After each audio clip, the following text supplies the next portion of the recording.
বিজেপির শীর্ষ নেতৃত্বের একের পর এক সতর্ক বার্তা, এমনকি ব্যবস্থা গ্রহণও করা হয়েছে, কিন্তু তারপরেও দেখা যাচ্ছে তোলাবাজির একের পর এক অভিযোগ সামনে আসছে। সরসুনার এই ঘটনা, এখানে অভিযোগকারী ঠিক কি বলছেন, কি অভিযোগ তার শোনাবো। বিজেপি কাজ করতে যদি থাকে, ঠিক আছে, ও এসে আমাকে ধমকি দিয়েছে, তো টাকা ভাড়া দিই, আমি টাকা কেন তোমাকে দেবো? তারপর বলে না দিলে তোমার তো ভারী পড়ে যাবে। আমি বলি, ঠিক আছে, ভারী করে দেখে নেবো। কেন টাকাটা চাইতো কেন? এটা যাই না, দোকান খুলি না 11টার সময়, তোমার রাতে 11টার সময় বন্ধ করি, ওর সাথে টাকা দেবে। তো রাতে দোকান কাজ কত টাকা দিয়ে? 10,000। কাস্টমার আমার একটা লোক ছিল, ওকেও কাস্টমার আমার হেল্প করতে গেছিল, ওকেও মেরেছে। তুমি কেন আসছো?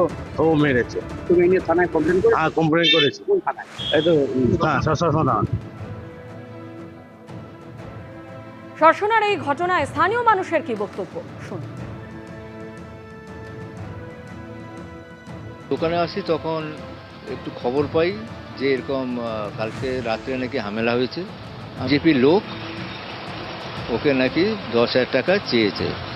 2 মাস পেরোচ্ছে, কিন্তু এখন শুনছি বিজেপির লোক এসে নাকি তোলাবাজি করছে। খুব খারাপ লাগলো।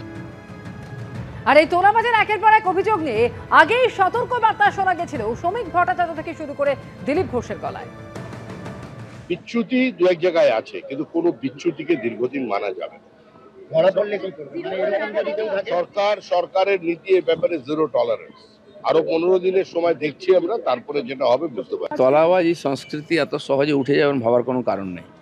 পুলিশকেও বলা হয়েছে এরকম কমপ্লেন এলে তাদেরকে অ্যারেস্ট করা, ব্যবস্থা নেওয়া।